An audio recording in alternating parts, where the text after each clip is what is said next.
ചേച്ചി, നമ്മൾ എവിടേക്ക് പോകാനാണ്? ബാഗിലേക്ക് ഡ്രസ്സ് എടുത്ത് വെക്കുന്ന ഭദ്രയെ നോക്കി ലച്ചു ചോദിച്ചു. എവിടേക്കാണെന്ന് നോക്കി പിന്നെ പറയാം. നീ അറിയപ്പോൾ ഡ്രസ്സൊക്കെ എടുത്ത് വെക്കി ലച്ചു. നേരം പുലരും മുമ്പ് നമുക്ക് ഇവിടുന്ന് പോകണം. ഭദ്ര ലച്ചുവിനെ നോക്കി പറഞ്ഞു. പക്ഷെ ചേച്ചി പറയുന്നതൊന്ന് കേൾക്ക് ലച്ചു, ഭദ്ര അപേക്ഷയോടെ പറഞ്ഞു. ആ രമേശനെ ഞാൻ തലക്കടിച്ചു. അയാൾക്ക് വല്ലതും പറ്റുമെന്നറിയില്ല. അയാൾ പോലീസിലോ മറ്റോ അറിയിച്ചാൽ, ഭദ്ര പേടിയോടെ പറഞ്ഞു. അറിയിച്ചാൽ എന്താ? ചേച്ചി ഉപദ്രവിക്കാൻ നോക്കിയപ്പോൾ ചെയ്തതാണെന്ന് പറയണം. ഞാനെങ്ങനെ ആ കാട്ടോസിലെത്തിയെന്ന് ചോദിച്ചാൽ എന്തുത്തരം ഞാൻ കൊടുക്കും ലച്ചു? ഭദ്ര ചോദിച്ചതിന് ലച്ചുവിന് മറുപടിയില്ലായിരുന്നു. ലച്ചുവിൻ്റെ മെല്ലെയുള്ള പ്രവൃത്തികൾ കണ്ട് ആവശ്യമുള്ള സാധനങ്ങൾ ഭദ്ര തന്നെ 2 ബാഗിലായി എടുത്തു. ശേഷം വെളുപ്പിന് 4 കഴിഞ്ഞതും അവർ റെഡിയായി. ഭദ്ര അവളുടെ വീട്ടിലാകെ ഒന്ന് നോക്കി. അവളുടെ കണ്ണൊക്കെ നിറഞ്ഞു.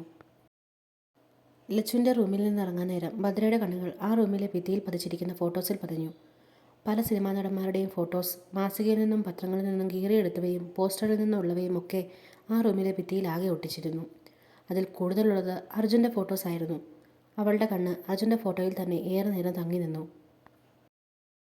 അമ്മയോട് പ്രാർത്ഥിക്കുമോളെ, ഭദ്ര അവരുടെ അമ്മയായ ലതികയുടെ കുഴിമാടത്തിന് മുന്നിൽ വന്നു നിന്നുകൊണ്ട് ലച്ചുവിനോട് പറഞ്ഞു. നമ്മളിനി ഇവിടേക്ക് വരില്ലേ ചേച്ചി?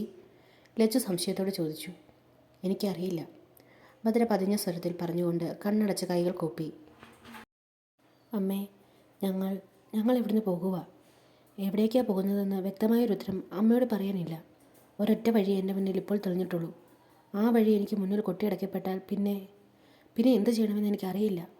അമ്മയോട് എനിക്ക് ഒന്നേ പ്രാർത്ഥിക്കാനുള്ളൂ. എനിക്കെന്തെങ്കിലും പറ്റിയാലും ലച്ചുവിനെ കാക്കണം. അവൾക്ക് തുണയായി ഉണ്ടാകണം. ഇപ്പോൾ ഞാനീ തിരഞ്ഞെടുത്ത വഴി പോലും ലച്ചുവിന് വേണ്ടിയാണ്. അവളുടെ സുരക്ഷിതമായ ഭാവി ഓർത്ത് മാത്രം. അമ്മയെ ഇവിടെ തനിച്ചാക്കി പോകാൻ താല്പര്യമുണ്ടായിട്ടല്ല, വേറെ നിവർത്തിയില്ലാഞ്ഞിട്ടാണ്. ഞാൻ അറിഞ്ഞോ അറിയാതെയോ ചെയ്ത തെറ്റുകൾ, ഇനി ചെയ്യാൻ പോകുന്ന തെറ്റുകൾക്ക് എല്ലാം അമ്മ എന്നോട് ക്ഷമിക്കണം. ഭദ്ര നിറമിഴിയോടെ പ്രാർത്ഥിച്ചു. ഭദ്ര ലച്ചുവിനെയും കൂട്ടി നേരെ പോയത് അവരുടെ അമ്മയുടെ ഒരു അകന്ന സഹോദരൻ്റെ വീട്ടിലേക്കായിരുന്നു. ചേച്ചി, രാജേഷമ്മാവൻ്റെ അടുത്തേക്ക് എന്തിനാണ് പോകുന്നത്? ഒരിക്കൽ അമ്മ മാമനോട് 5000 രൂപ കടം വാങ്ങിയിട്ട് കൊടുക്കാൻ താമസിച്ചപ്പോൾ മാമനും മാമിയും നമ്മുടെ വീട്ടിൽ വന്ന് എന്തോരം വഴക്കുണ്ടാക്കി ബഹളം വെച്ചതാ, ലച്ചു ഒരു ഓർമ്മയിൽ പറഞ്ഞു. അമ്മയ്ക്ക് വയ്യാതെ ഇരുന്നപ്പോൾ പോലും ഇവർ ആരും തിരിഞ്ഞു നോക്കിയവരുമല്ല.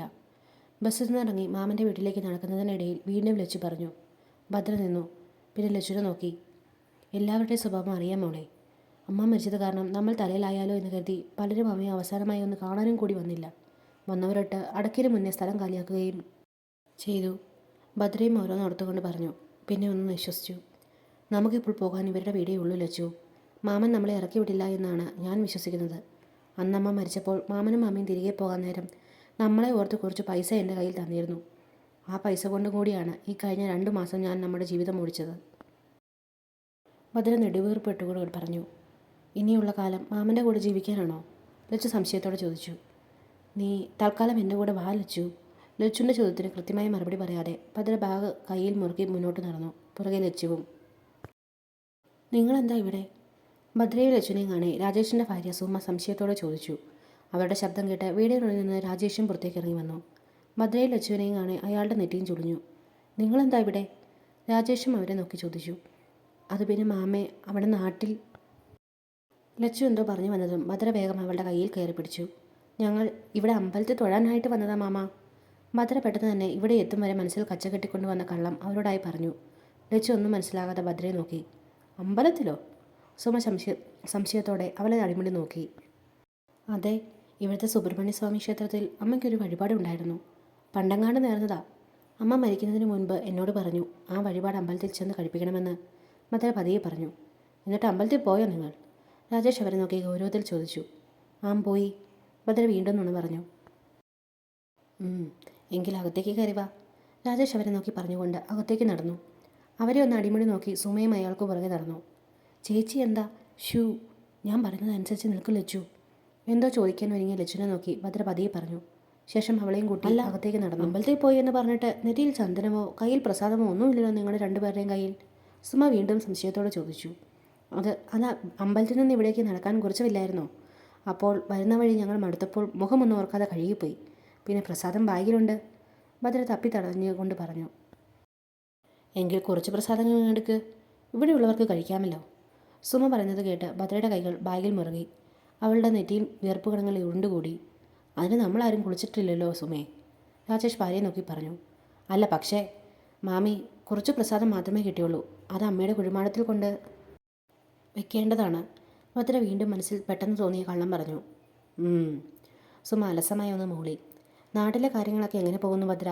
നിനക്ക് തയ്ക്കാനൊക്കെ കിട്ടുന്നുണ്ടോ? രാജേഷ് ഭദ്രയെ നോക്കി ചോദിച്ചു. ഉണ്ട് മാമ. അവിടെ ഉള്ളവർ എല്ലാം എനിക്ക് തന്നെയാണ് തയ്ക്കാൻ തരുന്നത്. അതുകൊണ്ട് വീട്ടിലെയും ഇവളുടെ പഠിത്തത്തിൻ്റെ കാര്യവും ഒരു തടസ്സവുമില്ലാതെ നടന്നു പോകുന്നുണ്ട്. ഭദ്ര രാജേഷിനെ നോക്കി പറഞ്ഞു. അത് പറയവേ അവളുടെ സ്വരം താന്നിരുന്നു. ഒപ്പം അവളുടെ തൊണ്ടയിടറി. ഉമിനീർ താഴേക്ക് ഇറക്കാനാകാത്ത പോലെ അവൾക്ക് തോന്നി. അവൾ തല താഴ്ത്തി. നന്നായി. ഇല്ല, നിങ്ങൾ എങ്ങനെ ജീവിച്ചേനെ? രാജേഷ് പറഞ്ഞുകൊണ്ട് നേരെ നോക്കിയത് അയാളെ കനപ്പിച്ചു നോക്കുന്ന സുമയുടെ നേർക്ക് ആയിരുന്നു. നിങ്ങൾ ഇപ്പോൾ പോകുവാണോ നാട്ടിലേക്ക്, അതോ കുറച്ചു നേരം കഴിഞ്ഞേ ഉള്ളൂ? സുമ അയാളെ നിന്നും നോക്കി. പിന്നെ ഭദ്രയും ലച്ചുനെ നോക്കി ചോദിച്ചു. അത് മാമി. ഭദ്ര ഒന്ന് മടിച്ചു. പിന്നെ രാജേഷിനെ നോക്കി. എന്താ ഭദ്രേ? അയാൾ ഗൗരവത്തിൽ തന്നെ ചോദിച്ചു. മാമ, അമ്മ നേർന്ന മറ്റ് 2 വഴിപാട് കൂടി എനിക്ക് കഴിപ്പിക്കാനുണ്ടായിരുന്നു. ഭദ്ര പതിയെ പറഞ്ഞു. രാവിലെ അമ്പലത്തിൽ പോയപ്പോൾ അതും കൂടി കഴിപ്പിച്ചിട്ട് വരാൻ മേലായിരുന്നു നിനക്ക്? സുമ അവളെ നോക്കി ചോദിച്ചു. അത് മാമി, ഇനിയുള്ള 2 വഴിപാട്, ഒന്ന് ചക്രത്ത് കാവിലും മറ്റൊന്ന് ഗുരുവായൂരും ഉള്ളതാണ്. ഭദ്ര പറഞ്ഞത് കേട്ട് സുമയും രാജേഷും പരസ്പരം ഒന്ന് നോക്കി. ഗുരുവായൂരും ചക്രത്ത് കാവുമോ? അല്ല, ലതികേച്ചി എന്തിനാ ഇതിന് മാത്രം വഴിപാട് നേർന്നത്? രാജേഷ് സംശയത്തോടെ ചോദിച്ചു. അമ്മയ്ക്ക് കൂട്ടാകെ ഉണ്ടായിരുന്നത് ദൈവങ്ങൾ മാത്രമായിരുന്നില്ലേ? അപ്പോൾ പല സാഹചര്യങ്ങളായി നേർന്നതാണ്. ഭദ്ര ചെറിയ ചിരിയോടെ രാജേഷിനെ നോക്കി പറഞ്ഞു. അത് കേൾക്കെ അയാൾ വേഗം നോട്ടം മാറ്റി. ഭദ്ര ഒന്ന് നിശ്വസിച്ചു. ആ 2 വഴിപാട് കൂടി ഈ വരുന്ന ദിവസം കഴിപ്പിക്കാമെന്നാണ് ഞാൻ ആലോചിക്കുന്നത്. അതുകൊണ്ട് ഞാൻ അതിനുവേണ്ടി പോകുന്ന ഈ ഒരാഴ്ച ലച്ചുനെ ഇവിടെ ഒന്ന് നിർത്തുമോ എന്ന് ചോദിക്കാൻ വേണ്ടി കൂടിയാണ് ഞങ്ങളിപ്പോൾ വന്നത്. ഭദ്ര ചോദിക്കുന്നത് കേട്ട് സുമയുടെയും രാജേഷിനെയും നെറ്റി ചുളിഞ്ഞതിനൊപ്പം ലച്ചുവിൻ്റെ നെറ്റിയും ചുളിഞ്ഞു. അവളൊന്നും മനസ്സിലാകാതെ ഭദ്രയെ നോക്കി. അതിന് ഇവളെ എന്തിനാ ഇവിടെ നിർത്തുന്നത്? സുമ എടുത്തടിച്ചതുപോലെ ചോദിച്ചു. അത് നീ വഴിപാട് കഴിപ്പിക്കാൻ പോകുവാണെങ്കിൽ ഇവളെ കൂടെ കൂട്ടിയാൽ പോരെ? സുമ വീണ്ടും ചോദിച്ചു. മാമി, ഇവൾക്ക് നാളെയോ മറ്റന്നാളോ മുതൽ അമ്പലത്തിൽ കയറാൻ പറ്റാണ്ടാകും. അതുകൊണ്ടാണ് ഇവളെ കൂടെ കൊണ്ടുപോകുന്നില്ല എന്ന് വെച്ചത്. ഭദ്ര അവരെ നോക്കി പറഞ്ഞു. സുമ അത് കേട്ട് ഒന്നും മിണ്ടാതെ അല്പം നേരം നിരുന്നു. അല്ല, എങ്കിൽ പിന്നെ ഇവൾക്കും കൂടി പറ്റുന്ന ദിവസം നോക്കി നിങ്ങൾക്കങ്ങ് പോയാൽ പോരെ? സുമ വീണ്ടും ആലോചനയോടെ ചോദിച്ചു. ഇവൾക്ക് അമ്പലത്തിൽ കയറാൻ നേരം ആകുമ്പോഴേക്കും എനിക്ക് പറ്റാണ്ടാകും. പിന്നെ ഇപ്പോഴാണെങ്കിൽ ഇവൾക്ക് ലീവാണ്. ഇവളുടെ സ്കൂളിൽ നിന്ന് സാർമാർ എന്തോ ക്യാമ്പിന് കണ്ടു പോകുക. ഇപ്പോഴാണ് പറ്റിയ സമയം. ഭദ്ര പറഞ്ഞുകൊണ്ട് രാജേഷിനെ നോക്കി. ഒരാഴ്ചത്തേക്ക് മതി മാമ. അപ്പോഴേക്കും അമ്പലങ്ങളിലെല്ലാം പോയി ഞാൻ തിരികെ വന്ന് ഇവളെ കൂട്ടിക്കൊണ്ട് പൊക്കോളാം. വീട്ടിൽ ഇവളെ തനിച്ചാക്കി പോകാൻ പറ്റാത്ത സാഹചര്യമാണെന്ന് മാമയ്ക്ക് അറിയാലോ. അയാൾ എപ്പോൾ വേണമെങ്കിലും കയറി വരും. അതാ. ഭദ്ര രാജേഷിനെ നോക്കി അപേക്ഷയോടെ പറഞ്ഞു. ശരി, ലച്ചു ഇവിടെ നിൽക്കട്ടെ. രാജേഷ് സമ്മതം മൂളിയതും അത്രയും നേരം ഭദ്രയുടെ മനസ്സിൽ ഉണ്ടായിരുന്ന ആദിയും വെപ്രാളവും അല്പം കുറഞ്ഞു. നീ എപ്പോഴത്തേക്ക് ഇറങ്ങും? സുമ കുറച്ച് ഇഷ്ടക്കേടോടെ തന്നെ ഭദ്രയെ നോക്കി ചോദിച്ചു. ഞാൻ ഉടനെ ഇറങ്ങിക്കോളാം. സുമയുടെ ഇഷ്ടക്കേട് മനസ്സിലാക്കി ഭദ്ര മറുപടി നൽകി. അല്ല, നീ എങ്ങനെ തനിയെ പോകും? നീ ഇതിനു മുൻപ് ഗുരുവായൂർ പോയിട്ടില്ലല്ലോ. നീ ഒറ്റയ്ക്ക് അവിടേക്ക് പോകുക എന്ന് വെച്ചാൽ? രാജേഷ് സംശയത്തോടെ ഭദ്രയോട് ചോദിച്ചതും ഭദ്രയിൽ വെപ്രാളം നിറഞ്ഞു. ആരെങ്കിലും കൂടെ വരാമെന്ന് വല്ലതും പറഞ്ഞാൽ പെട്ടുപോകുമല്ലോ എന്ന് അവൾക്ക് തോന്നി. അതൊക്കെ ഇവൾ പൊക്കോളൂ രാജേഷ് ഏട്ടാ. കൊച്ചൊന്നുമില്ലല്ലോ. വയസ്സ് 10-20 ആയില്ലേ? സുമ രാജേഷിൻ്റെ ചോദ്യം ഇഷ്ടമാകാതെ പറഞ്ഞു. പക്ഷേ ഇവളൊരു പെൺകുട്ടിയല്ലേ, ഒറ്റയ്ക്ക് ഇത്രയും ദൂരം? അതൊക്കെ അവൾ പൊക്കോളൂ. നിങ്ങൾ വല്ലതും കഴിച്ചതാണോ പിള്ളേരെ? ഇല്ലേൽ വാ, ഇന്നലത്തെ പഴങ്കഞ്ഞി ഇച്ചിരി ഇരിപ്പുണ്ട്, അത് തരാം. സുമ രാജേഷിനെ നോക്കി ഒന്ന് കനപ്പിച്ചുകൊണ്ട് അവിടുന്ന് അവരെയും കൂട്ടിപ്പോയി. കുറച്ച് കഞ്ഞി കുടിച്ച് ഭദ്ര കൈ കഴുകിയതും പുറകിൽ നിന്ന് സുമയുടെ നിർദ്ദേശം അവൾക്ക് കിട്ടി. ആ കിടക്കുന്ന പാത്രങ്ങളൊക്കെ അങ്ങ് കഴുകിയേക്ക് ഭദ്രയെ. സുമ പറഞ്ഞത് കേട്ട് ഭദ്ര അവരെ നോക്കിയൊന്ന് സമ്മതഭാവത്തോടെ തലയാട്ടി. അവൾ സിങ്കിൽ കിടന്ന് കുറച്ചധികം പാത്രങ്ങൾ പെട്ടെന്ന് തന്നെ കഴുകിയെടുത്തു. പിന്നെ അടുക്കള ആകെ തൂത്തുവാരിയിട്ടു. ഇടിയപ്പവും മുട്ടയും ഇരിപ്പുണ്ടായിരുന്നു ചേച്ചി. പക്ഷെ നമുക്ക് കഞ്ഞിയാണ് തന്നത്. ലച്ചു അടച്ചു മാറ്റി വെച്ചിരുന്ന പാത്രം പതിയെ തുറന്നു നോക്കിക്കൊണ്ട് ഭദ്രയോടായി പറഞ്ഞു. കഞ്ഞിയെങ്കിലും നമുക്ക് കിട്ടിയില്ലേ ലച്ചു? ഭദ്ര ചെറിയ ചിരിയോടെ ലച്ചുനെ നോക്കി ചോദിച്ച് അവളുടെ കയ്യിലിരുന്ന പാത്രവും കഴുകി. ലച്ചു ഭദ്രയെ തന്നെ നോക്കി നിന്നു. ദേ രാജേഷേട്ടാ, നിങ്ങൾ കൂടുതൽ അവരുടെ അടുത്ത് ഒലിപ്പിച്ചുകൊണ്ട് ചെല്ലണ്ട. ആ ഇളയ പെണ്ണിനെ തന്നെ ഇവിടെ നിർത്തുന്നത് എനിക്കിഷ്ടമാകുന്നില്ല. പിന്നെ നിങ്ങൾ എന്നോട് ചോദിക്കാതെ ചാടിക്കയറി സമ്മതം പറഞ്ഞുകൊണ്ട് ഞാൻ എതിർക്കാഞ്ഞതാണ്. പിന്നെ ഭദ്ര തനിയെ പൊക്കോളൂ. അവളുടെ കൂടെ ആര് പോകുമെന്നാണ്? നിങ്ങളോ? അതോ എന്നെ വിടാനോ? അതോ നമ്മുടെ മക്കളെയോ? അതിൻ്റെ ഒന്നും ആവശ്യമില്ല. അവൾ തന്നെ പോയിട്ട് വരും. നമ്മൾ വല്ലതും കൂടെ പോയാൽ ചിലവ് മുഴുവൻ നമ്മൾ എടുക്കേണ്ടി വരും. സുമ ദേഷ്യത്തോടെ രാജേഷിനെ നോക്കി പറഞ്ഞു. അല്ല സുമേ, ഭദ്ര തനിയെ പോയി എന്തെങ്കിലും ആപത്ത്? എന്ത് ആപത്ത് സംഭവിക്കാനാണ്? അവൾ തനിയെ പൊക്കോളും. എനിക്കാകെ ഒരു പേടി അവൾ പോകുന്ന പോകിൽ എന്തെങ്കിലും പറ്റിപ്പോയാൽ തന്നെ ലച്ചുവിനെ നമ്മൾ ഇനിയുള്ള കാലം നോക്കേണ്ടി വരുമോ എന്നാണ്. സുമ ദേഷ്യത്തോടെ പറഞ്ഞുകൊണ്ട് ബെഡിലേക്ക് ഇരുന്നു. നോക്കിയതല്ല രാജേഷ് സുമയൊന്നും എന്തെങ്കിലും പറഞ്ഞാൽ പിന്നെ തൻ്റെ സ്വസ്ഥത പോകുമെന്നല്ലാതെ അവളുടെ അടുത്ത തീരുമാനത്തിൽ ഒരു മാറ്റവും ഉണ്ടാകാൻ പോകുന്നില്ല എന്ന് അയാൾക്കറിയാം. എന്നാൽ ഇതേ നേരം പുറത്തുനിന്ന് അവരുടെ സംസാരമൊക്കെ ഭദ്ര കേട്ടിരുന്നു. സുമയോട് മറ്റെന്തെങ്കിലും പണി ചെയ്യാനുണ്ടോ എന്നറിയാൻ വേണ്ടി വന്നതായിരുന്നു അവൾ. ഭദ്ര നിറഞ്ഞ കണ്ണുകൾ തുടച്ച് അടുക്കളയിലേക്ക് തന്നെ പോയി. ചേച്ചി ചേച്ചി ശരിക്കും ഗുരുവായൂർ പോകുന്നതാണോ അതോ മറ്റെവിടെയെങ്കിലും പോകുന്നതാണോ? ഭദ്രയെ നോക്കി ലച്ചു സംശയത്തോടെ ചോദിച്ചു. ഭദ്ര വേഗം ലച്ചുവിൻ്റെ കൈയും പിടിച്ച് അവളെ വലിച്ച് അടുക്കള വാതിൽ വഴി പുറത്തേക്കിറങ്ങി. അവളെ വലിച്ചുകൊണ്ട് വീടിന് പുറകിലെ വിറകുപുരയുടെ അവിടേക്ക് ചെന്നു. പിന്നെ ചുറ്റുമൊന്ന് നോക്കി ആരെങ്കിലും ഉണ്ടോ എന്ന് ഉറപ്പ് വരുത്തി. ലച്ചു, ഇനി നീ ചേച്ചി പറയുന്നത് ശ്രദ്ധിച്ച് കേൾക്കണം. ഞാൻ വഴിപാട് കഴിപ്പിക്കാൻ തന്നെ പോകുന്നത് പോലെ വേണം നീ ഇവിടെ എല്ലാവരോടും സംസാരിക്കാൻ. പിന്നെ ഒരു കാരണവശാലും നമ്മുടെ നാട്ടിലെ അവസ്ഥയെപ്പറ്റി ഇവിടെ ആരോടും പറയാൻ പാടില്ല. ഞാൻ പറഞ്ഞ കാര്യങ്ങൾ നീയും കേട്ടതല്ലേ? ആ പറഞ്ഞതുപോലെ തന്നെ നീയും ഇവിടെ എല്ലാവരോടും പറയാൻ പാടുള്ളൂ. ഭദ്ര ഗൗരവത്തോടെ ശബ്ദം താഴ്ത്തി ലച്ചുവിനോടായി പറഞ്ഞു. സത്യത്തിൽ ചേച്ചി എവിടെ പോകുന്നതാണ്? എനിക്കൊന്നും മനസ്സിലാവുന്നില്ല ഭദ്രേച്ചി. നമ്മൾ ഇവിടേക്ക് വന്നത് എന്തിനാ? എന്നെ ശരിക്കും ചേച്ചി ഇവിടെ ആക്കിയിട്ട് എവിടെയെങ്കിലും പോകുവാണോ? ലച്ചു അല്പം പേടിയോടെ തന്നെ ചോദിച്ചു. ഭദ്ര ലച്ചുവിൻ്റെ കൈ പൊതിഞ്ഞു പിടിച്ചു. ഞാൻ ആ സിനിമാക്കാരനെ കാണാൻ പോകുവാണ്. ഇന്നലെ നീ തന്നെയല്ലേ പറഞ്ഞത് അയാൾ വെച്ച് നീട്ടിയ ഓഫർ സ്വീകരിക്കണമെന്ന്? ഭദ്ര പറഞ്ഞത് കേൾക്കെ ലച്ചുവിൽ പകപ്പം നിറഞ്ഞു. ചേച്ചി ഞാൻ ഇന്നലെ പെട്ടെന്നുണ്ടായ പേടിയിൽ മരിക്കാൻ പോകുമോ എന്നൊക്കെ പറഞ്ഞപ്പോൾ. ലച്ചു വെപ്രാളത്തോടെ ഭദ്ര നോക്കി പറഞ്ഞു. ശബ്ദം താഴ്ത്തി സംസാരിക്കുമോളെ. ചുറ്റും ഒന്നും നോക്കി ഭദ്ര മെല്ലെ ലച്ചുവിനോട് പറഞ്ഞു. പിന്നെ ലച്ചുവിൻ്റെ കവിളിൽ തഴുകി. എനിക്ക് മനസ്സിലാകും. പക്ഷേ നമുക്ക് മുന്നിൽ ആകെയുള്ളൊരു വഴി ഇത് മാത്രമാണ് ലച്ചു. ഞാൻ ആ സിനിമാക്കാരൻ്റെ അടുത്തേക്ക് പോകുവാണ്. അയാൾ ഇനിയും മുന്നേ പറഞ്ഞ കാര്യങ്ങൾ മറന്നില്ല. അല്ലെങ്കിൽ ആ ഓഫർ ഇപ്പോഴും ഉണ്ടെങ്കിൽ ചേച്ചി അത് സ്വീകരിക്കും. ഭദ്ര നിറഞ്ഞ കണ്ണുകളോടെ പറഞ്ഞു. ചേച്ചി, ഇനി ഇതിനെപ്പറ്റി ഒരു ചർച്ച വേണ്ട മോളെ. ഞാൻ തീരുമാനിച്ചു കഴിഞ്ഞു. ഭദ്ര ഉറച്ച സ്വരത്തോടെ പറഞ്ഞു. അർജുൻ എവിടെയാണെന്ന് വെച്ച് ചേച്ചി പോകും? എങ്ങനെ അയാളെ കണ്ടുമുട്ടും? ഞാൻ കൂടി വരാം. ചേച്ചി തനിച്ച്? ലച്ചു ആലോചനയോടെ ചോദിച്ചു. നിന്നെ ഞാൻ കൂടെ കൂട്ടില്ല മോളെ. ഭദ്ര ലച്ചുവിനെ നോക്കി ഗൗരവത്തിൽ പറഞ്ഞു.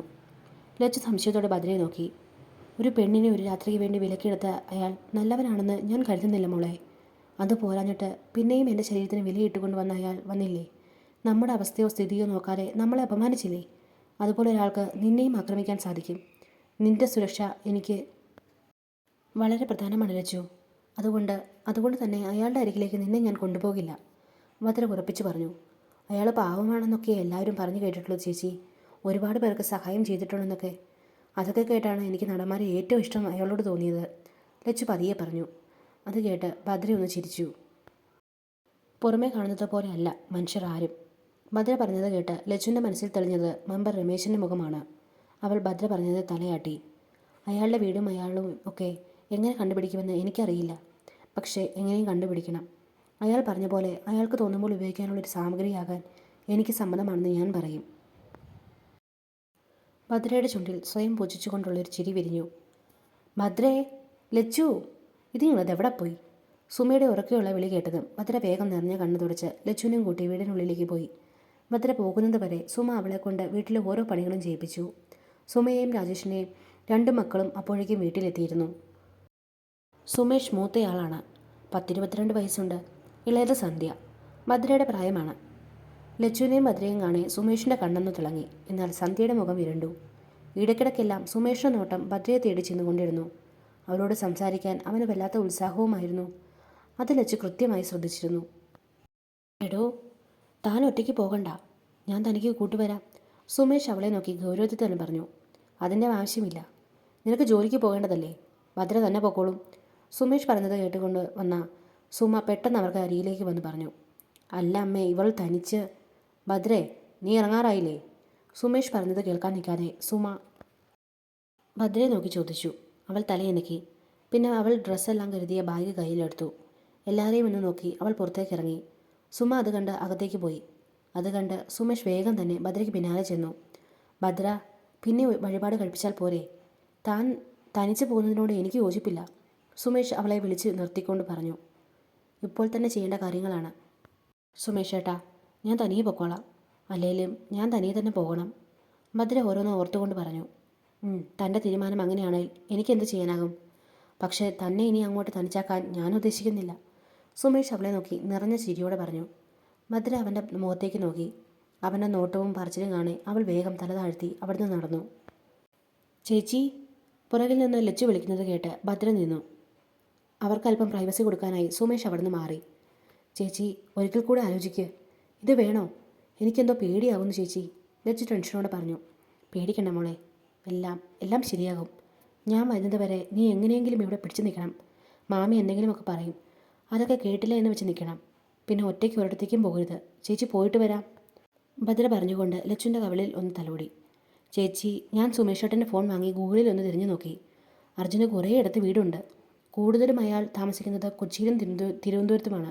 ഇന്നലെ അയാളെ കൊച്ചിയിൽ മാളിൽ വെച്ച് കണ്ടതിൻ്റെ ഫാൻസ് എടുത്ത വീഡിയോ ഞാൻ കണ്ടു. അപ്പോൾ അയാൾ കൊച്ചിയിൽ കാണും ചേച്ചി. ലച്ചു പറഞ്ഞത് കേൾക്കെ ഭദ്രയുടെ കണ്ണു വിടർന്നു. അയാളെ എവിടെ ചെന്ന് കണ്ടെത്തും എന്നൊരു സംശയം അവൾക്കുള്ളിൽ ഉണ്ടായിരുന്നതാണ്. ലച്ചു പറഞ്ഞ വാചകങ്ങൾ കുറച്ചൊന്നുമല്ല അവൾക്ക് ആശ്വാസം നൽകിയത്. അവൾ നന്ദിയോടെ അവളെ നോക്കി. ചേച്ചി പറഞ്ഞതൊന്നും മറക്കരുത്, ശ്രദ്ധിക്കണം. ലച്ചുനെ നോക്കി പറഞ്ഞുകൊണ്ട് ഭദ്ര അവിടുന്ന് നടന്നു. അവൾ പോക്കുന്നതും നോക്കി നിറമിഴിയാതെ ലച്ചു നിന്നു. ബസ് സ്റ്റാൻഡിൽ ചെന്ന് എറണാകുളം റൂട്ട് ബസ് കണ്ടുപിടിച്ച് ഭദ്ര ബസ്സിൽ കയറിയിരുന്നു. മുന്നോട്ടുള്ള കാര്യങ്ങൾ ഓർക്കെ അവളിൽ വല്ലാത്ത ആദ്യം നിറഞ്ഞു. അവൾ ബാഗിലെ ഒരു കള്ളി തുറന്നു നോക്കി. അതിൽ കുറച്ച് രൂപയുണ്ടായിരുന്നു.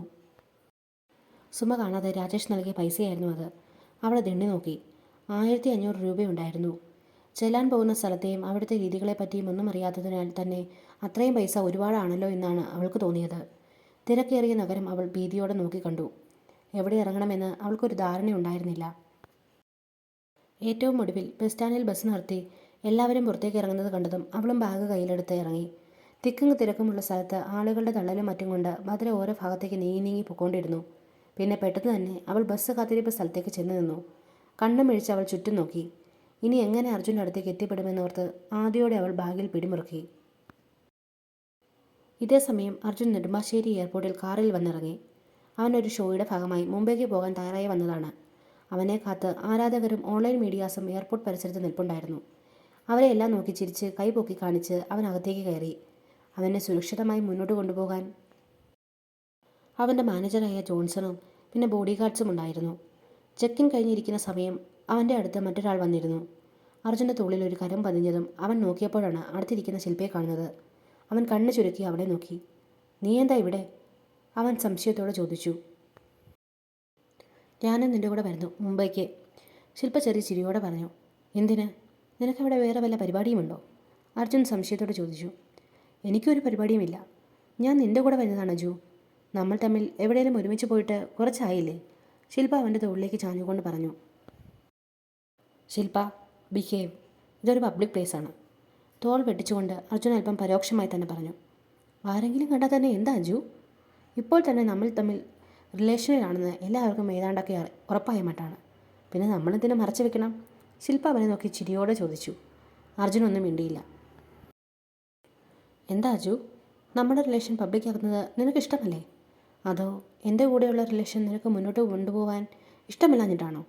ശില്പ അവനെ നോക്കി വിഷമഭാവത്തോടെ ചോദിച്ചു. ഞാൻ അങ്ങനെയൊന്നും പറഞ്ഞില്ലല്ലോ ശില്പ, അർജുൻ നെറ്റി തടവിക്കൊണ്ട് അസ്വസ്ഥതയോടെ പറഞ്ഞു. അത് കേട്ട് ശില്പ ചിരിയോടെ അവൻ്റെ കയ്യിൽ പിടിച്ചിരുന്നു. അവൾ വരുന്നത് എതിർക്കണമെന്ന് അവന് മനസ്സിൽ തോന്നിയെങ്കിലും പിന്നെ അതും പറഞ്ഞ് അവൾ വിഷമത്തിലാകുമെന്നോർത്ത് അവനൊന്നും പറഞ്ഞില്ല. എനിക്കൊരു കോൾ വന്നു, ഞാൻ ഇപ്പോൾ വരാം അജു. ശില്പ പെട്ടെന്ന് ഫോൺ കയ്യിലെടുത്ത് അർജുനെ നോക്കി പറഞ്ഞുകൊണ്ട് അവിടെ നിന്ന് അല്പം മാറി നിന്നു. അർജുൻ ഒന്ന് വിശ്വസിച്ചുകൊണ്ട് അവൻ്റെ ഫോൺ എടുത്ത് യദുവിനെ ഒന്ന് വിളിച്ചു നോക്കി. ഇത് ഫോൺ എടുത്തില്ല. അവൻ്റെ പിണക്കം ഇതുവരെ കഴിഞ്ഞിട്ടില്ല എന്ന് അർജുന് മനസ്സിലായി. ഇല്ല അക്ഷയ്, ചെക്കിൻ കഴിഞ്ഞു. നീ നോക്കിക്കോ, ഈ ഒരു ട്രിപ്പ് കഴിഞ്ഞ് വരുമ്പോൾ അർജുൻ എൻ്റെ പഴയ അർജുനായിരിക്കും. അവനെ ഞാൻ എന്നിലേക്ക് തന്നെ വരിഞ്ഞു മുറുക്കി കെട്ടും. ശില്പ ഒന്ന് ചിരിച്ചുകൊണ്ട് ഫോണിൽ പറഞ്ഞു. All the best baby. Akshay പറഞ്ഞതും അവൾ ചിരിയോടെ ഫോൺ വെച്ച് അർജുൻ അരികിലേക്ക് നടന്നു. മുംബൈയിലെത്തി ഹോട്ടലിൽ തങ്ങാൻ നേരം ശില്പ ഒരു റൂം മതി എന്ന് പറഞ്ഞെങ്കിലും അർജുൻ മാനേജറെ കൊണ്ട് ശില്പയ്ക്ക് സെപ്പറേറ്റ് റൂം എടുത്തു കൊടുത്തു. അർജുൻ ഷൂട്ടിന് പോകും നേരം അവളുടെ കൂടെ പോകുകയും അവനൊപ്പം എപ്പോഴും ഉണ്ടാകാൻ ശ്രമിക്കുകയും ഒക്കെ ചെയ്തു. മുംബൈയിലുണ്ടായിരുന്ന 3 ദിവസവും അവൾ രാത്രികളിൽ അവനെ നിർബന്ധിച്ച് ഡിന്നറിന് കൊണ്ടുപോകുമായിരുന്നു. അവൾ എത്രയൊക്കെ എടുക്കാൻ ശ്രമിച്ചാലും അവൻ അവളിൽ നിന്നൊരു അകലം പാലിച്ചിരുന്നു. അത് അവൾക്ക് മനസ്സിലാകുന്നതേ ഉണ്ടായിരുന്നുള്ളൂ. അങ്ങനെ ഇരിക്കെ മുംബൈയിലെ അവസാന രാത്രിയിലെ ഫ്രഷായി റൂമിലേക്ക് പുറത്തിറങ്ങിയ അർജുൻ റൂമിലിരിക്കുന്ന ശില്പയെ കാണി ഒന്ന് നെറ്റിച്ചൊളിച്ചു. എന്താ ശില്പ ഈ രാത്രിയിൽ? അർജുൻ ചോദിച്ചതിനൊപ്പം അവളുടെ ഡ്രസ്സും ഒന്ന് നോക്കി.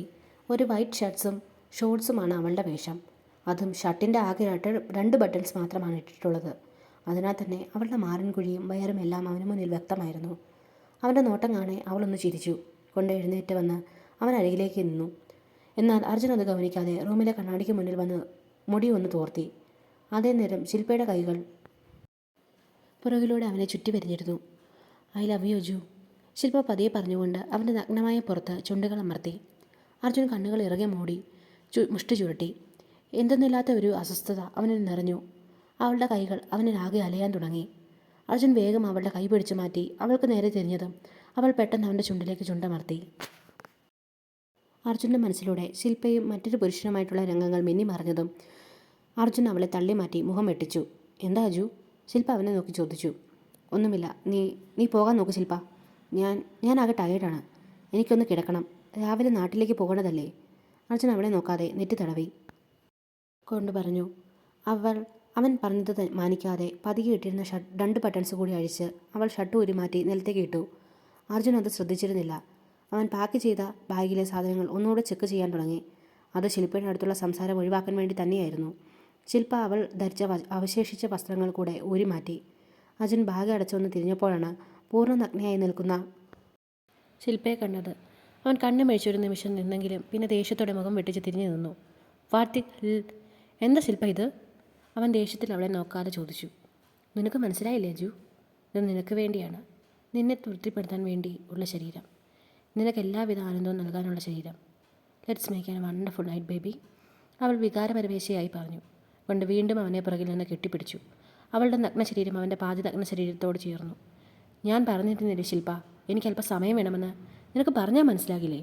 അർജുൻ ദേഷ്യത്തിൽ അവളെ പിടിച്ചു മാറ്റി ഒപ്പം കയ്യിൽ കെട്ടിയൊരു ഡ്രസ്സ് അവൾക്ക് നേരെ എറിഞ്ഞുകൊണ്ട് ചോദിച്ചു. നീ എന്നോട് സമയം ചോദിച്ചു. അതെന്നോട് അടുക്കാനല്ലേ അജു?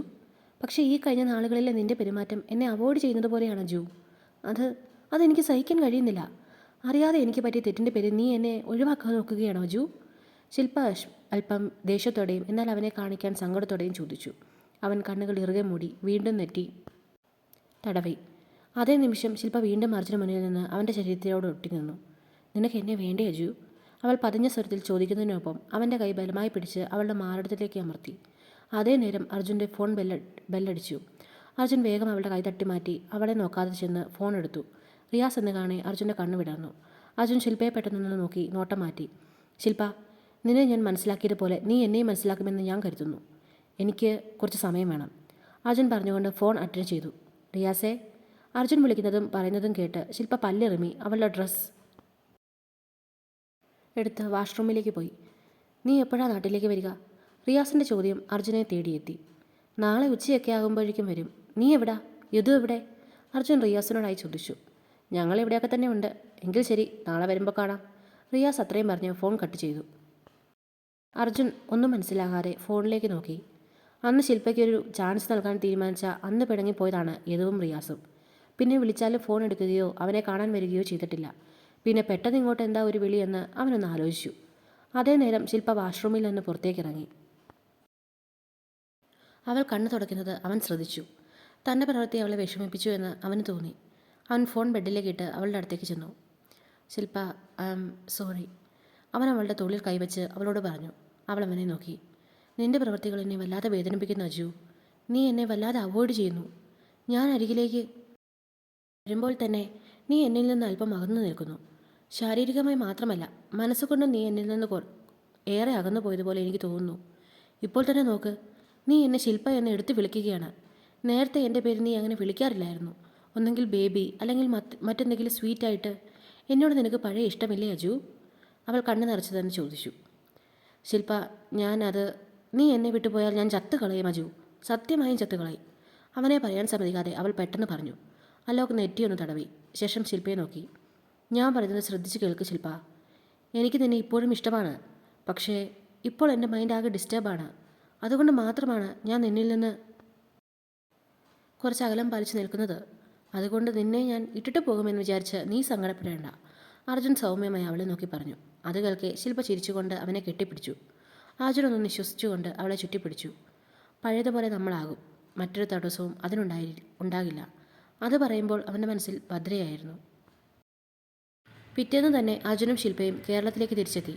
ശില്പ നേരെ അവളുടെ ഫ്ലാറ്റിലേക്ക് പോയപ്പോൾ അർജുൻ അവൻ്റെ വീട്ടിലേക്കെത്തി. യാത്ര കഴിഞ്ഞ് വന്ന് ഒന്ന് ഫ്രഷായി ഒരു കോഫി കുടിച്ചുകൊണ്ടിരുന്നപ്പോഴാണ് അവനെ തേടി റിയാസിൻ്റെ കോൾ വരുന്നത്. ഹലോ, എടാ, ഞാൻ വീട്ടിലെത്തി. നിങ്ങളെവിടെയാ? നിങ്ങളുടെ പിണക്ക് ഇതുവരെ മാറിയില്ലേ? അർജുൻ ഫോൺ എടുത്ത പാടെ ചോദിച്ചു. അജു, ഇതുവനൊരു ആക്സിഡൻറ്റ് പറ്റി. അവനിവിടെ സിറ്റി ഹോസ്പിറ്റലിലാണ്. പെട്ടെന്ന് റിയാസ് പറയുന്നത് കേൾക്കെ അജു ഞെട്ടലോടെ എഴുന്നേറ്റു. ആക്സിഡൻറ്റോ? എപ്പോൾ? എങ്ങനെ? എന്നിട്ട് അവനിപ്പോൾ എങ്ങനെയുണ്ട്? അജു വെപ്രാളത്തോടെ ചോദിച്ചു. ഇപ്പോൾ പേടിക്കാനൊന്നുമില്ലടാ. ഇന്നലെ ICUവിൽ നിന്ന് റൂമിലേക്ക് മാറ്റി. ICUവിലായിരുന്നോ? ഇതെന്നാ ആക്സിഡൻറ്റ് പറ്റിയത്? എന്നിട്ട് നീ എന്താ എന്നോട് നേരത്തെ പറയാഞ്ഞത്? അജുൻ ദേഷ്യത്തോടെ ചോദിച്ചു. എടാ, ഞാൻ ഹോസ്പിറ്റലിലേക്ക് വരുവാണ്, എന്നിട്ട് ബാക്കി സംസാരം. അർജുൻ പെട്ടെന്ന് പറഞ്ഞുകൊണ്ട് ഫോൺ കട്ട് ചെയ്ത് ഡ്രസ്സ് മാറി ഹോസ്പിറ്റലിലേക്ക് പുറപ്പെട്ടു. റിയാസ് ഫോണിലൂടെ പറഞ്ഞു കേട്ട റൂമിലേക്ക് അർജുൻ വേഗത്തിൽ നടന്നു. അവനെ കണ്ട് പലരും അവനെ ഉറ്റുനോക്കുകയും ഫോണിൽ ഫോട്ടോ എടുക്കുകയും ചെയ്യുന്നുണ്ടായിരുന്നു. അർജുൻ അതൊന്നും ഗവനിക്കാതെ നടന്നു.